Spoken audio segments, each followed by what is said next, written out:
जय हिंद दोस्तों। आज हम पढ़ेंगे करंट अफेयर्स की दुनिया में। आपको बता दें कि अभी का आपका पार्ट 14 होगा, जिसको फरवरी मंथ का 14वां पार्ट होगा, जो करंट अफेयर्स में 10 क्वेश्चन लेकर आते हैं, आपको पता है। और करंट अफेयर्स हर एग्जाम के लिए कितना महत्वपूर्ण है, ये आपको हमेशा हम बताते आए हैं कि बहुत महत्वपूर्ण आता है। अगर मान लीजिए कि 1/4 करंट अफेयर्स आपका कंप्लीट है, तो आपको कंपटीशन निकालने के लिए ज़्यादा सोचना नहीं पड़ेगा, क्योंकि 10 से 20 सवाल हमेशा रहते हैं करंट अफेयर्स की। तो आइए आज हम करंट अफेयर्स के बारे में आज पढ़ेंगे कि हाल ही में काला घोड़ा काला फेस्टिवल कहाँ मनाया गया। तो आपको बता दें कि ये एक फेस्टिवल है, और ये फेस्टिवल मुंबई में मनाया गया। मुंबई के दक्षिण मुंबई में काला घोड़ा के विरासत परिसर में और उसके आसपास हर साल फरवरी में इस फेस्टिवल को मनाया जाता है आर्ट ऑफ कल्चर के रूप में। और आपको बता दें कि ये मुंबई में मनाया गया। मुंबई का पुराना नाम आपको बता दें दोस्तों, मुंबई का पुराना नाम बम्बई होता है। और ये मुंबई को हम 7 टापुओं का शहर बोलते हैं। भारत का हॉलीवुड अगर बात की जाए कि भारत का हॉलीवुड किसको कहा जाता है, तो मुंबई को कहा जाता है। एनएससी हो गया, चाहे बॉम्बे स्टॉक एक्सचेंज हो गया, सेबी हो गया, security exchange board of India हो गया, ये सबका हेडक्वार्टर मुंबई में ही है। और आपको बता दें कि फ्लोटिंग बास्केटबॉल कोर्ट जो है भारत का, वो मुंबई में ही है। और आपको बता दें कि वानखेड़े स्टेडियम भी मुंबई में। भारत के पहले वाटर टैक्सी कहाँ चलाया गया, तो वो भी है मुंबई में। तो मुंबई से इतने सवाल बनते हैं जो करंट के लिए बहुत महत्वपूर्ण है। तो मुंबई से आप इतना याद कर लीजिए। और मुंबई के जो चीफ मिनिस्टर है एकनाथ शिंदे हैं। और आपको बता दें कि मुंबई है, मुंबई का विधानसभा, लोकसभा, विधानसभा, विधान परिषद की अगर बात करें तो महाराष्ट्र जो मुंबई के अंतर्गत महाराष्ट्र की राजधानी जो मुंबई है। और महाराष्ट्र में आपको बता दें कि 48 लोकसभा की सीट है, 19 राज्यसभा का सीट है। वहीं अगर विधानसभा की दोस्त बात करें तो विधानसभा में 288 सीट आते हैं। और विधान परिषद की दोस्त बात करें तो 78 सीट विधान परिषद के अंतर्गत आते हैं। तो इतना से मुंबई से आप इतना सवाल याद रखिएगा। दूसरा दोस्त बात करें कि हाल ही में भारत ने तुर्की को राहत सामग्री भेजने के लिए, तुर्की को राहत सामग्री भेजने के लिए कौन सा ऑपरेशन चलाया गया है, तो ऑपरेशन दोस्त। ऑपरेशन दोस्त के तहत भारत ने तुर्की को मदद किया है। आपको बता दें कि हाल ही में जब तुर्की में भूकंप आया था, और भूकंप से कम अभी हाल ही में जो घटना आ रही है उसमें से कम से 3 से 4 हजार लोग मर चुके हैं।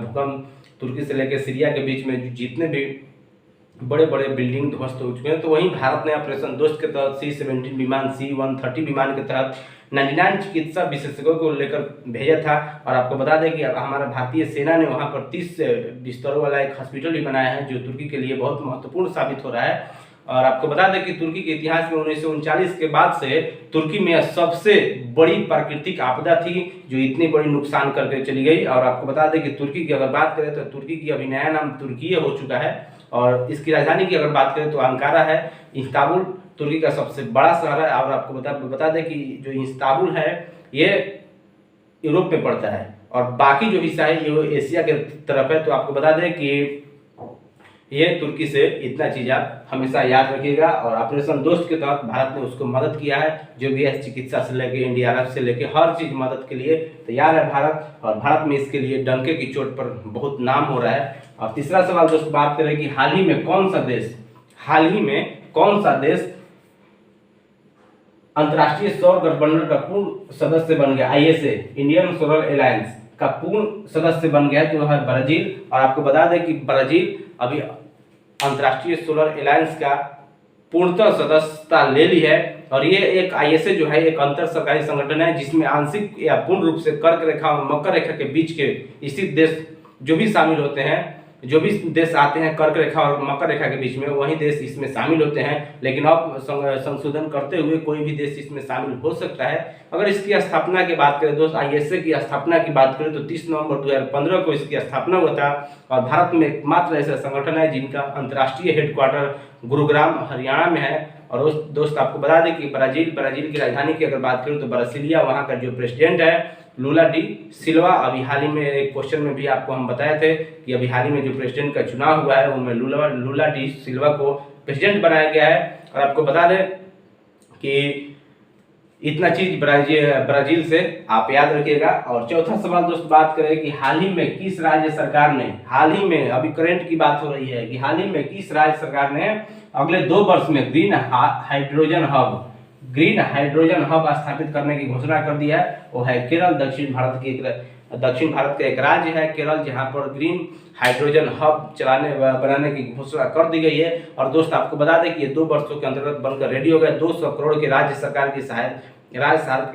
सरकार की मदद से 200 करोड़ रुपया के खर्च करके कोची और तिरुवनंतपुरम में जो प्रतिदिन 60 टन हाइड्रोजन का उत्पादन किया जाएगा इस केरल में। और केरल का जो चीफ मिनिस्टर है पिनरई विजयन, और वहाँ के गवर्नर की बात करें तो आरिफ मोहम्मद खान जी हैं। और आपको बता दें कि वहाँ के करंट से अगर दोस्त हम बात करें तो साइलेंट वैली केरल में है, मयूर गुड़ को वहाँ का GI टैग मिल चुका है। और दोस्त आपको बता दें कि केरल से और हम क्या रिलेट कर सकते हैं, केरल से तो हम ये रिलेट कर सकते हैं कि केरल के जो लोकसभा की सीट है वो 20 है, वहीं अगर राज्यसभा की बात करें तो 9 है, और विधानसभा 140 सीट के साथ अपना सरकार चलाता है। तो दोस्त आपको बता दें कि लोकसभा 20, राज्यसभा 9, और वहीं विधानसभा की बात करें तो विधानसभा में 140 सीट केरल में है। आपको बता दें कि केरल में शिक्षा के मामले में सबसे टॉप पर रहता है केरल, और लिंगानुपात के मामले में भी सबसे टॉप पे है केरल। तो केरल से इतना चीज आप याद रखिएगा।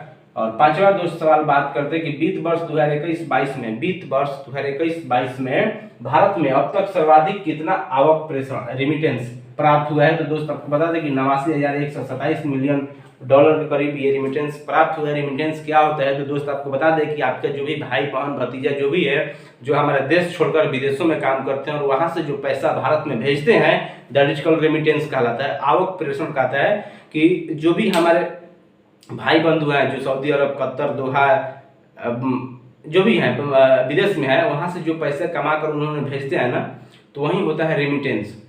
और देश में वही 89,127 मिलियन डॉलर के करीब लोगों ने भारत में पैसा भेजे है, अपने घर पे भेजे है। तो यही है। और आपको बता दें कि सबसे ज्यादा अगर पैसा आता है विदेशों से तो वह UAE से 12,845 मिलियन डॉलर के करीब। और दूसरे स्थान पर अगर दोस्त बात करें जो कि पिछले बार ये सिंगापुर से ज्यादा आया था, लेकिन अब की बार UAE से सबसे ज्यादा है। और टोटल अगर बात करें तो 89,127 मिलियन डॉलर के करीब ये रेमिटेंस भारत को प्राप्त हुआ है। और 6 नंबर का सवाल दोस्त बात कर लें कि भारत में पहली बार किस राज्य या केंद्र शासित प्रदेश में लिथियम के भंडार मिले हैं। अब ये हाल ही में क्वेश्चन ये घूम रहा है, लिथियम के भंडार भारत में सबसे पहले कहाँ मिला है। तो दोस्त आपको बता दें कि ये जम्मू कश्मीर में मिला है। और जम्मू कश्मीर में लिथियम के भंडार मिले हैं, करीब 5.9 मिलियन टन का ये लिथियम मिला है। जियोलॉजिकल सर्वे ऑफ इंडिया का ये खोज करके इस लिथियम को प्राप्त किया गया जम्मू कश्मीर में। और दोस्त आपको बता दें कि जियोलॉजिकल सर्वे ऑफ इंडिया की जो स्थापना हुआ था 1851 में, हेडक्वार्टर कोलकाता में। और दोस्त आपको बता दें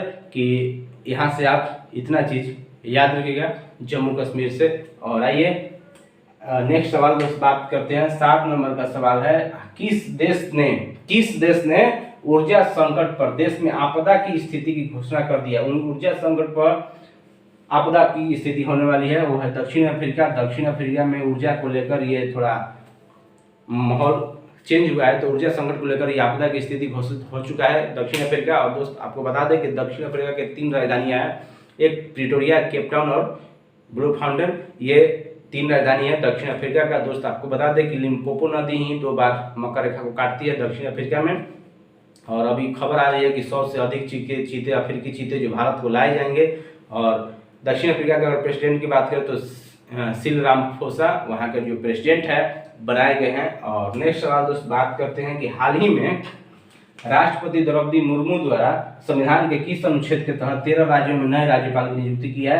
तो आपको बता दें कि अनुच्छेद 155 के तहत 13 राज्यों में राज्यपालों को जो नियुक्ति की गई है राष्ट्रपति द्रौपदी मुर्मू जी द्वारा। तो आपको बता दें कि अनुच्छेद 153 के तहत प्रत्येक राज्य में एक राज्यपाल होगा, इसका वर्णित है अनुच्छेद 153 में। लेकिन 155 के तहत हमारे राष्ट्रपति द्वारा अपने हस्ताक्षर और मुहर के द्वारा 12 राज्य और एक केंद्र शासित प्रदेश में इस राज्यपाल को नियुक्त किया गया। राज्यपाल की अगर बात करें तो कार्यकाल तो ऐसे 5 साल होता है, लेकिन राष्ट्र के प्रसाद पर्यंत तक ये बने रहते हैं। राष्ट्रपति जब चाहे इनको हटा सकते हैं। और बिहार में अभी खबर आ रही है कि पिछले 25 सालों से कोई भी ऐसा राज्यपाल नहीं हुआ जो 5 साल अपना जो कार्यकाल है पूरा किया हो। अगर बिहार का अगर बात करें तो अगलेकर जी को बनाया गया है बिहार का राज्यपाल। और दोस्त आपको बता दें कि राज्यपाल का जो पोस्ट है ना, ये कर्नाटक के संविधान से लिया गया। अचानक अगर पद खाली हो जाए तो 31 दिन के अंतर्गत इसको भरना अनिवार्य है। अगर 5 साल के बाद वो पद खाली होता है तो 6 महीने के अंदर इस पद को भरना अनिवार्य हो जाता है। तो इतना चीज आप राज्यपाल से संबंधित याद रखिएगा, बहुत ही महत्वपूर्ण है। द्रौपदी मुर्मू, आपको बता दें कि राष्ट्रपति के मामले में ये दूसरी महिला है और पहली आदिवासी महिला द्रौपदी मुर्मू जी हैं राष्ट्रपति भारत के। तो इतना चीज़ आप याद रखिए। और 9वां सवाल दोस्त बात करें कि हाल ही में आईसीसी T20 महिला विश्व कप 10 फरवरी 2023 को किस देश में शुरू हुआ है। तो आपको बता दें कि आईसीसी T20 जो 10 फरवरी 2023 को जो विश्व कप होने वाला है दक्षिण अफ्रीका में, इसमें बता दें कि 10 टीम भाग ले रही हैं और कुल 33 मैच खेले जाएंगे इस टूर्नामेंट में। यह टूर्नामेंट पहली बार किसी अफ्रीकी देश में आयोजित हो रहा है, वो है दक्षिण अफ्रीका में। और आपको बता दें कि नेक्स्ट सवालों के जो भंडार है, खेलो इंडिया यूथ गेम्स 2023 की पदक तालिका में कौन से राज्य टॉप पर रहा है। तो वह महाराष्ट्र है। और आपको बता दें कि ये पदक तालिका में महाराष्ट्र टॉप पर रहा है। आयोजन की बात करें तो मध्य प्रदेश में इस खेल को आयोजित किया गया था और महाराष्ट्र 56 स्वर्ण पदक, 55 रजत और 50 कांस्य के साथ 161 जो मेडल है महाराष्ट्र ने लेकर आया है। और आपको बता दें कि हरियाणा दूसरे नंबर पर है 128 के पदक के साथ। और 5वें नंबर का ये खेल है इंडिया यूथ गेम्स। और आपको बता दें कि एमपी में आयोजित होने वाला इस बार वाटर स्पोर्ट्स में फेंसिंग 2 नए खेलों को जोड़े गए हैं। और इतना चीज़ आप याद रखिएगा। और इतना चीज़ के साथ आप फिर मिलेंगे नेक्स्ट वीडियो में, तब तक बन रहिए इस वीडियो में। जय हिंद, जय भारत। दोस्तों मैं विश्राम सिंह, अगर आपको ये वीडियो अच्छा लगे, पसंद आए तो सब्सक्राइब कीजिए, लाइक कीजिए और बेल आइकन को दबाइए और आगे सब्सक्राइब करते रहिए, शेयर करते रहिए, अपने दोस्तों के पास पहुंचाइए ताकि हर